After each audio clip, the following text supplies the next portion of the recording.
Hey guys, my name is Ruxandra and this is UT Journeys, the podcast where we invite ambitious students and hear more about their student life, extracurriculars, and most importantly, how you can enhance your study journey. Today, I am joined by Jasmijn Nijhuis and Bram Udo from HyDriven. Jasmijn is the marketing manager and Bram is the external and finance manager of the student team. And today, we will explore what the day-to-day life of a HyDriven member looks like and what exciting opportunities awaits them. Hi guys, welcome to UT Journeys. Thank you. Thank you. Can you guys present yourselves? Yes, I'm Bram Udo. I'm external relations and finance manager for HyDriven this year. And I studied the Bachelor of International Business Administration, and I'm now in between my bachelor and my master's, really. And I'm Jasmijn uit Nijhuis. I also just finished my bachelor in advanced technology, and this year I am the communication and marketing manager of HyDriven. Thank you guys. Can you tell me what motivated you to get involved in HyDriven? My friend really was my first point of contact because he was external relations and finance manager last year. And he just, the first half year, he just kept on talking about how amazing fun he was having and how challenging it was and how he thought that it really added to his studies.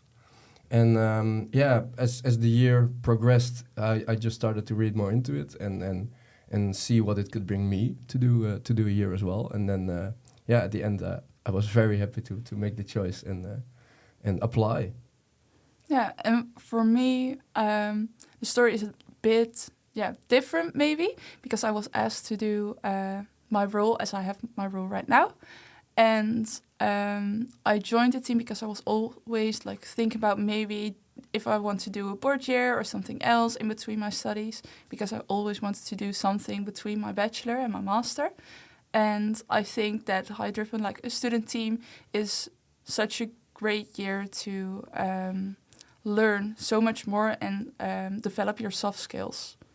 And that, I think, is also a very important reason why I joined HyDriven.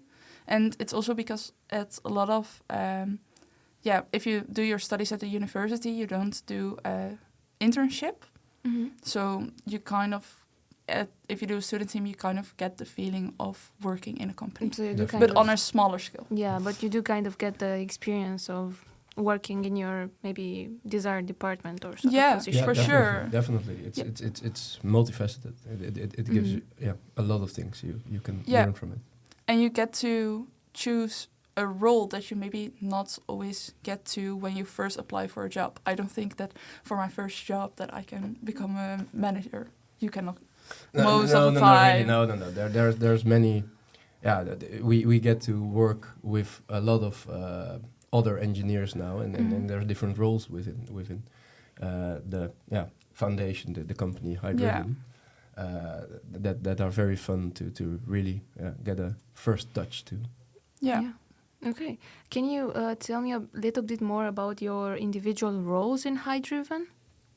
And maybe what a typical day looks like for you? So as a marketing communication manager, I'm responsible for giving of showing the world what HyDriven is. Mm-hmm. So that everyone knows what we are and what we stand for. And my typical day, if I have a Monday, then we first have our weekly meeting with the management team. And afterwards, I look into some events that we're organizing. For example, we're organizing our technology drinks that are coming up and the car reveal. And that are big events that we organize together with our communication team. And after the break, I will have a meeting with my communication team, or on Thursday we will brainstorm about ideas, about how we can, for example, use the social media to show things or do more recruitment events or things like that. And then to finish off the day, I think I also have some partner contact, for example, sending emails and stuff. Yeah, that's also really important. And as external relations and finance manager, so it's a little bit two roles. As external relations, I'm mostly emailing companies, doing contact, make sure that all the contracts are followed that we have, and also that every year we get new contracts with the same companies, and also do acquisition. So find new companies to support us in mostly our new developments that we have, and I'm also responsible for the finance part of HyDriven. So I do the budget, I do the accounting, and I sign off on all the payments that we make sure that all the bills get paid and that we don't have any problems on the finance front. That's quite a big responsibility, I can imagine. It's a very fun and challenging responsibility to have, but I'm not alone in doing all of this. We have a committee of old people that have done it before, and also just general management. We're 5 general management people and 2 chiefs. They really assist in every decision that has to be made financially. Oh, okay, then that already, like, if you have a team and you as well on your marketing part, then you also already have a lot more support. Yeah, true. And you can achieve way better results than if you were doing it by yourself. Definitely. It's really about collaborating and talking, and I never feel like I am really just making a decision based on my gut feeling. It's really trying to be in the mind of the foundation, and then working from that together with everybody that's on the team. Nice. Yeah. I think maybe it's also nice if we tell something about like the structure of our team. Yeah, sure. I actually wanted to ask you about that. How many people do you currently have in your team, first of all? Currently it's 33, I think. 33? 33. Yeah, 32. Yeah. 32. Let's say 32. But almost 33. And in February, our 33rd is coming along. 32 and a half? 32 and a half. Yes. Yeah. Okay. So, please tell me about the structure of your team. So, how you are divided and how you share responsibilities. Because our team is divided in 2 main departments, our mechanical department and our hydroelectric department. And in these departments, you have sub-teams. And the sub-teams are, like, they have their own projects. For example, you have the vehicle dynamics sub-team, an aerodynamics sub-team, and a drivetrain sub-team in the mechanic department, and some more. And then in the hydroelectric department, you have the hydrogen sub-team and the embedded system sub-team. So you have a lot of different sub-teams that each work on their own main project. They have a main project each year. And next to the departments with their sub-teams, we have the management team, of which 5 people. We are with 5 people, 2 external persons, 1 technical manager, 1 team manager, and then the communication manager. And then in the communication team, we have PR, a video photographer, graphic designer, and an events coordinator. And then there are 2 chiefs, which are responsible for the departments. Yeah. So the mechanics department has their own manager managing just their needs. Yeah. But also very much in collaboration with the chief hydroelectric and the team manager.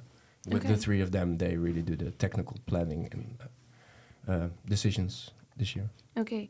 And is this division of department and responsibilities very strict, or do people from other departments get a chance to also be involved or at least informed about the activity of the others? Definitely. There's a lot of collaboration going on. That's why we are working in an office with 32 people, and at one point we had to make rules about how to not scream through the office, but really walk to each other, because there's so much communication going on. There's so much interconnection between the projects that people have. We have 3 meetings rooms in the Future Factory, which are just never empty. Really. No. There's so always many meetings, occupied. always occupied. There's a lot of old team members that come in to help, but also from different sub-teams, because everybody has their idea on how they want the car to work. And actually, when we will go into production, I think the communications team will be also a little bit more hands-on, because there's a lot of things we have to do. And maybe I will actually be hands-on and start screwing bolts and stuff. If they let me near the car. Near the car. Yeah, I don't think they maybe trust not. Me yet. Maybe you shouldn't. When do you plan to go into production? The first parts of production start beginning February. So our chassis, the structure of our car, is being manufactured as of now. And when we get that in our workplace, we can really start working on the other parts of a car. We really build bottom up. So wait, so you build a car from the start, or you take a we, car we, and modify it? we really build the car entirely ourselves, entirely new every year. We do take parts from last year's cars, such as the brakes this year will just be reused, and we will use the same fuel cell. But the construction of our car really starts now with the chassis. I see. Okay. And you seem to be familiar with the process of building the car. Can you share, maybe in your opinion, what's the most challenging part of the process? The process of building the car. Well, I think we have one guy in our team that's mainly responsible for packaging. So his function is to design everything that it will fit within the structure that we have. And I think that might be one of the most challenging parts of the car, because we don't really have a systems engineer yet. That's a task divided by our technical manager and our chiefs. But really to integrate all those side projects and all those improvements that we want to do this year into our actual car, physically. That's going to be very challenging. Organizing everybody to be able to work on the car and work on the project, that's the biggest challenge in the process of building a car. For sure. Making sure that every part works together just like the team is working together. Nice. Makes sense. Are you guys preparing for any competitions? And if so, which are those exactly? We're still deciding. Yeah, we're still deciding. There's 4 races that have our attention. It's the Formula Future race is the first one that we are looking for, which is a Formula Student race purely based on biogas, and which also makes hydrogen an option there. But Formula Student, we're racing for Formula Student. So there's many Formula Student events throughout Europe, even America, India has a Formula Student race, UK, which is not Europe anymore. And we really look to develop a hydrogen class within Formula Student, because we are the only team, we are pioneering as the first team to build a working Formula Student hydrogen car. And we raced last year in France. So France is really our first race that we did, and also somewhere we are looking forward to going back to. But also Formula Student the Netherlands, of course, and Formula Student Austria are on our radar for now. That seems so interesting. Yeah. It must be very exciting to have like all these races that you could go through, and you have to think about, I don't know, it sounds really exciting. Definitely, definitely. The decision is coming up. So we are we're really thinking about what's the best plan for HyDriven to go to, and also where we really can develop. Because Austria, for instance, has now a hydrogen rulebook for the first time. So they're really invested in making a hydrogen class happening, which is also why we definitely want to showcase our car there. Nice. How do you transport your car? I assume you don't just drive it over there. You transport it in a big vehicle, right? We have a very big trailer. It would be cool, though, if you drive the car all the way there. I think that will not be possible. I think we need a legal department first within our team. Unfortunately, I don't think we need lawyers to. I can imagine like safety stuff and legal stuff. No, but we are. Yeah, it's interesting. I cannot say too much, but we are looking into racing our car on some cool tracks as well. But first, we need to build a car before we can really settle on those things. Okay, let's zoom in a little bit to you guys. You have both been involved in several committee roles over the years, right? Can you share one skill or lesson that maybe for you stood out from this experience? Making an agenda before a meeting. I think this is the most important thing that I've learned, that before you enter a meeting, you really need to know what you're going to talk about, or the meeting will not be productive. You have brainstorming sessions, of course, which usually come without a real agenda, but only with a target or a goal in mind. But yeah, in all the committees that I've been in, when you had a functional agenda, it just made so much more sense. And everybody knows their responsibility. Everyone knows what to do. You have A pages, is what we call them, action points. And it's very important that you really write down everything and that you talk about everything and that everybody's on the same page. At the end of a meeting, at the beginning of the meeting, everybody needs to be on the same page. But at the end of the meeting, it's even more important because then you know how to go forward. Because most often you don't meet every hour, so you need to have, for the time in between the meetings, you need to know what you need to do. Yeah, I think for me the most important thing that I've learned is that you have to sometimes to prioritize things, because sometimes in a committee you have so many things that you have to do. So just making sure that you can do everything and making a planning and then prioritizing things in that planning, because in that way, if you don't maybe have the time for something, then at least the least important thing is not done and not the most important thing. Mm-hmm. So prioritizing is also very important. Bram, you are, of course, external affair manager as well, along finance. You mentioned about getting to know the world through HyDriven, the company world, more specifically. Could you elaborate a little bit on that? Well, one of the reasons that I wanted to do this position is because in my studies, in my bachelor, I didn't really talk to companies, didn't really get to know the business climate, how do companies work together, business to business, which, I study it, and you get a lot of information about it, but you don't really live it, and you don't really see what it's like to schedule a meeting in 1 month, and then you have to prepare the meeting and prepare a presentation.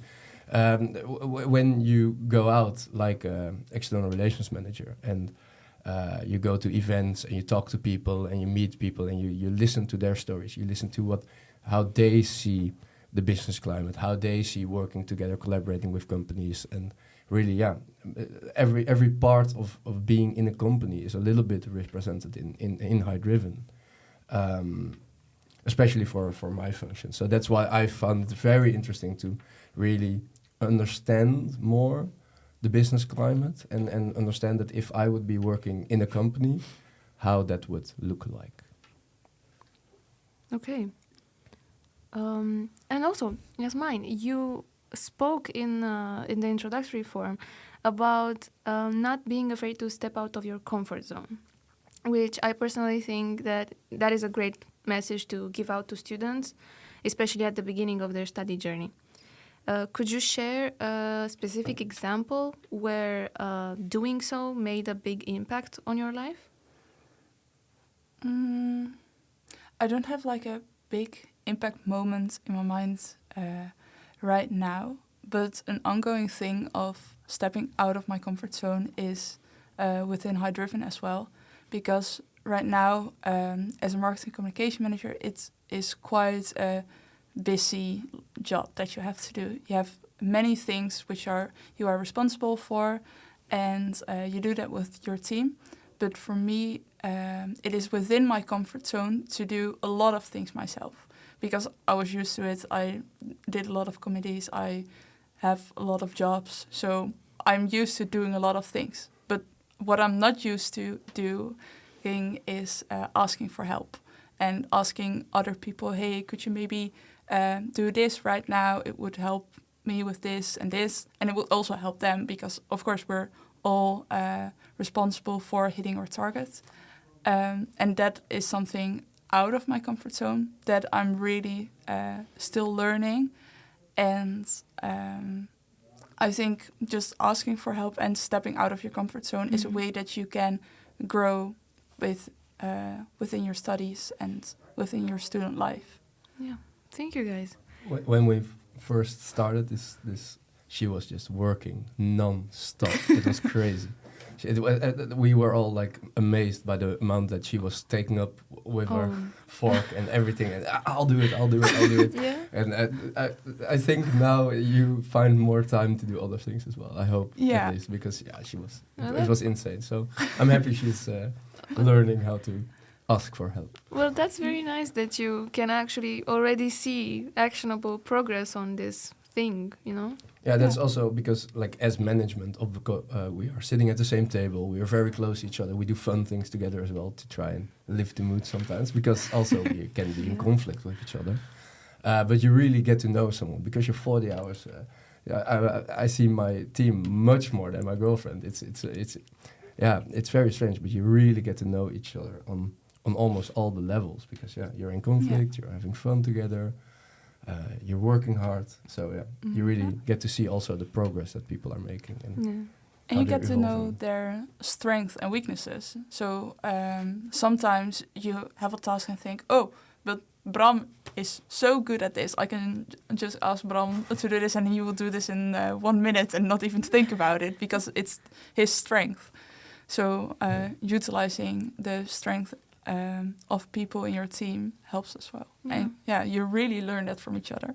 So you become closer, you become more efficient. Yeah. You help each other in ways that maybe before you couldn't.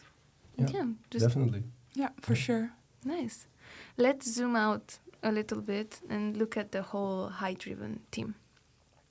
Every team faces challenges, right? What are some obstacles that your team has encountered? There's one obstacle I immediately think of, because this was at the beginning of the year, and it's been ongoing from last year. We currently drive on a very tiny hydrogen tank. It's 300 grams, which gives us a little bit of hydrogen, but it's made for a drone, actually. It's not made for a car. It worked, but it was not ideal. So we need a bigger hydrogen tank. But do we?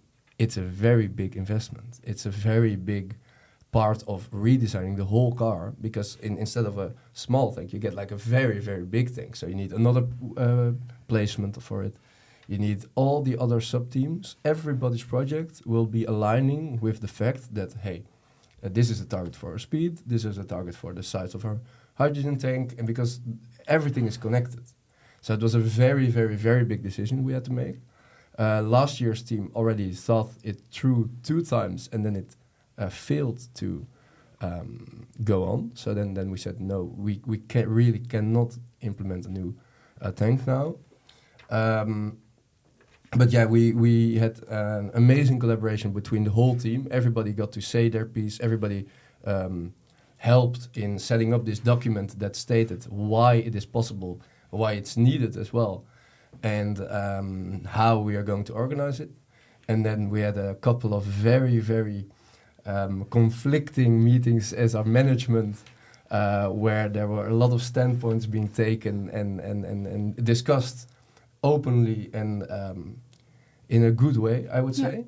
There was room for a lot of questions. Yeah, there was really a lot of things that we needed to discuss before we could really say, yes, we want to do this, or no, we wait another year, and we've decided to do it. So we're going to implement a bigger tank.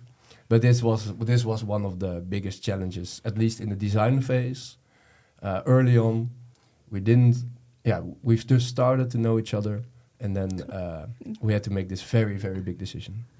Yeah, for sure. Because it has an impact on our car. And not only our car, it also has an impact on the car for next year. And probably the year after as well. Yeah, you're not just going to use it for 1 year. No, definitely not. No. You're going to redesign the car into what's the core of the car. And the core is our fuel cell and our hydrogen tank. Mm-hmm. Yeah. Damn. Okay. That's actually a big decision to make.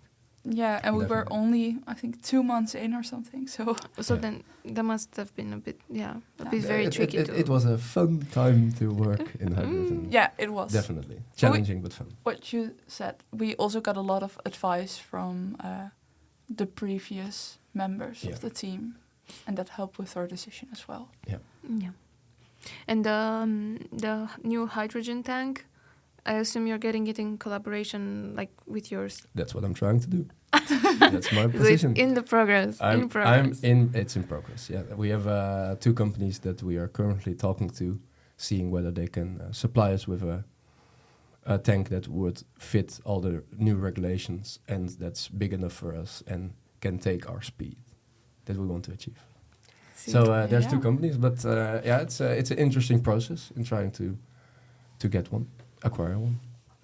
Do you have any event or ceremony or any kind of thing when you finish your car, or like to display it to your sponsors or to your friends and families, or I don't know? Yeah, for sure. We have our car reveal, and that's in the Wilming Theater in Enschede, and that is like our main showcase of the car. That is the time that we show this is our car and we're gonna drive and race with this car. Are we allowed to share the date yet? I think we are. Oh, okay. It's the 13th of May. Oh. Okay. It's on a Tuesday in the Wilming Theater. It's in the afternoon. So, we are all really excited for it. Is that a free attendance event? Yeah, okay, it is. So Is it also for students that want to see our car? especially for students. Especially for students. Very We're cool. gonna make sure to put that into the description of the video as well, of the Oh, podcast. Yeah, nice. Very maybe for those that are interested, I think it would be such a Definitely. good experience to see a hydrogen car. And we Yeah. will all be there. So if you have any questions, come up to us. We are loving to talk about our car and our project. So we Nice. would all be open to that. Yeah. And if people are thinking about joining a student team, they can also ask questions about that. When do you guys usually recruit new members in the year? Like starting February until May. Our application deadline is on the 1st of May. And then in May itself, we will have All the interviews. interviews. Yeah, the application process. Because for HyDriven, there is an application process. So there's this. You have first to talk with one of us, or we have like a 3-person committee that will talk to you and ask you why you want to join HyDriven and what your goals and targets are. And then you can get a business case for your respective project, or you can also apply for more sub-teams. So if you say, hey, I would love to work on the hydrogen system, but also the low voltage system is interesting, the high voltage I would love to work on, just apply to all. Then you get a business case, and then we can check if you're cut out of the right wood, if you would say it in the Dutch. I don't know if it's an English saying, actually. I think it works in I think English it as well. I think it works. Yeah, I think it works. It sounds nice. Yeah. Well, I have a question. You mentioned a couple of times in the introductory form about Jörg Giggler. Yes. What is Jörg Giggler? Jörg Giggler is my first success story that I can personally say is a success story, and it was an amazing story. Tell us the story. Because I'm also doing acquisition, of course. And we attend a lot of events. Also, me and my friend Ivo, the other external manager. And we went to this NVBA-dag. It's the Dutch Hydrogen and Fuel Cell Authority. And they invited us to bring our car and showcase it. And there were a lot of companies and a lot of people speaking. And one of the people speaking was Jörg Giggler. He works for TKI Nieuwgas, and they do a lot of hydrogen as well. They're very interested in hydrogen and in the future of sustainable mobility. And just the energy transition as a whole. And he spoke, and we didn't really meet yet, but he was up on the stage, so he was interesting. And then we went the following Tuesday to the Hydrogen Week exposition in Brussels. So we got in our car the morning, very early, but we drove all the way to Brussels, went to the exposition, and then at one point I see walking almost past me Jörg Giggler. So I said, hey, Jörg, I saw you last Friday talking about hydrogen, and I want to talk to you. 2 weeks later, Jörg Giggler has joined our team of partners. So that's a very, very fun story. And we are very happy to have him on our team now as partner, and to be supported by them in our project, because the project HyDriven obviously needs a lot of support in order to be successful. That's why we have over 80 partners currently. That is A nice story. I liked it. Wait, You don't know what to say. I don't know what to say. Wait, when you went to Brussels, did you come back the same day? Like Yeah, in the car? Yeah. Isn't it a long way? It there? is. I'm not sure how many Brussels hours did you? Today, it's only 4 hours driving. So Yeah. Only 4 we- hours. Only yeah, 4 only 4 hours. And It's fine, it's It's fine. it's worth it. It's worth it. It It's a very was nice worth exposition. it. Yeah, last year they went as well actually, and then they decided to spend the night in Brussels and go out with the team that was going, which was also would have been fun. But we also had a fun time. We went to see the Atomium. Mhm. Just it was outside of the exposition. Yeah. And we walked there. It was Nice. very nice. Yeah. And Jörg Gigler, is he like a sponsor to you guys or a partner in the sense like what exactly is his contribution in HyDriven? Yeah. Jörg Gigler is the representative of TKI Nieuwgas, and they are sponsors now. They are sponsors yes. So they helped us with a little bit of the financing for our gearbox that we're designing. It's in-house. so incredible that you can just walk up to someone and be like, I saw you talking about that thing in the exposition and it was so interesting. I want to talk to you, you know? That's what happened. And Very cool. That's was very fun. It shows how important networking is. Mhm. Yeah. Mhm. You can achieve many things with it. Yeah, I think this is something very beautiful about Dutch culture, actually. Because, for example, the Dutch culture is a very low context, you know. So even when someone is technically speaking in a higher rank or in a higher position than you, you can still go up to them and have a casual conversation and say, "Hey, I'm like really interested in what you do." It's important to be respectful, of course. Of course, of course. It's important that you make the people that you talk to understand within 30 seconds why you are talking to them. I think that's very important. So you have an elevator pitch, of course, but that's the main reason, because they need to be interested in what you have to say within 30 seconds, or they will just dismiss you and say, maybe talk to some of my colleagues and maybe they can work something out with you, and then you never talk to them again. So it's really important that the first touch that you have with them, that it's positive. Nice, very interesting. Okay, we are approaching the end of my questions for you. If you could sum up your experience with HyDriven in either one sentence or a couple of keywords, what would they be? I think we can do this one together, right? Yeah. Okay, start. Challenging, Fun. exciting, And you learn a lot. That's not one word, but We count it as a sentence, you know. we can count it that's as the a one sentence. sentence. That's You the learn one, a lot. one You sentence. learn a lot while having fun. Yeah. You learn a lot. Nice. Yeah, definitely. Okay. You learn a lot with the challenge, and it is fun. Yeah. Very exciting. Nice. Are there any projects or goals that HyDriven is currently working on that you are particularly excited about? Speed. Yes, we want to go fast. We Now, all jokes aside, the project is now in its 4th year, and the main focus before was on actually creating the first hydrogen car in Formula Student, so by Formula Student rules, which we did last year, which was amazing, which was a great success. We didn't expect by far to achieve that success so fast. But now the main focus is on transforming that success into beating our electrical opponents, and that will take a couple of years, honestly. But speed, we try to double our speed at least this year, Yeah, which is a big step. which is a very big It's a step, very big because step. it makes that the whole car needs to be redesigned again. And Yeah. maybe the new hydrogen tank will help. Definitely, It will definitely. help. Well, the new hydrogen tank will make sure that over the endurance race, which we do a couple of events at these Formula Student races. It's not just racing as a Formula 1 car, but it's also acceleration. It's also a skid pad where you have to do little eights, and it's also an endurance race, which is really a race where hydrogen will, over time, beat electrical cars, battery electrical vehicles. Mhm. And our hydrogen tank, larger hydrogen tank, means that we can draw more hydrogen from the tank during the endurance race, which means that we can power up our fuel cell even more, which means that we get more electricity, and which means that we go faster. Because we are a fuel cell electric vehicle. Yeah. Maybe if anyone is interested what a fuel cell electric vehicle is, you can always talk to us and we will gladly explain. At the event on May 13th. At an event, or just look at www.hydriven.nl and then you can get in contact with almost everybody on our team because we love to talk about what we do and why we do it. Nice, very nice.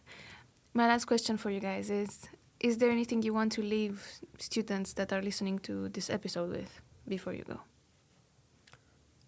Please do a committee. Do a board year. Do something outside of just going to the college and studying the traditional way. It's worth it. It's really worth it. It's very important, and you really challenge yourself, and it's really fun. It's fun as well. Yeah, it is really fun, and I think we also already noticed it when starting HyDriven that we have experiencing committees, and you will also notice it when you will start working, because in committees and in board years and everything else that you can do around your studies, you just develop your social skills and your soft skills, which are so important. Okay. Thank you guys so much. Just as a small summary before we go, for the listeners of this episode, so your recruitment period is between February and May, and after May, the interviews begin, right? Right. And you have the reveal of your hydrogen car on May 13 at? Yes. At Wilming Theater. Wilming Theater. Yes. It's in the city. In the It's city in the center. center of Enschede. And maybe one event that's also important, really important for us, Definitely. is the technology drinks at the 25th of March.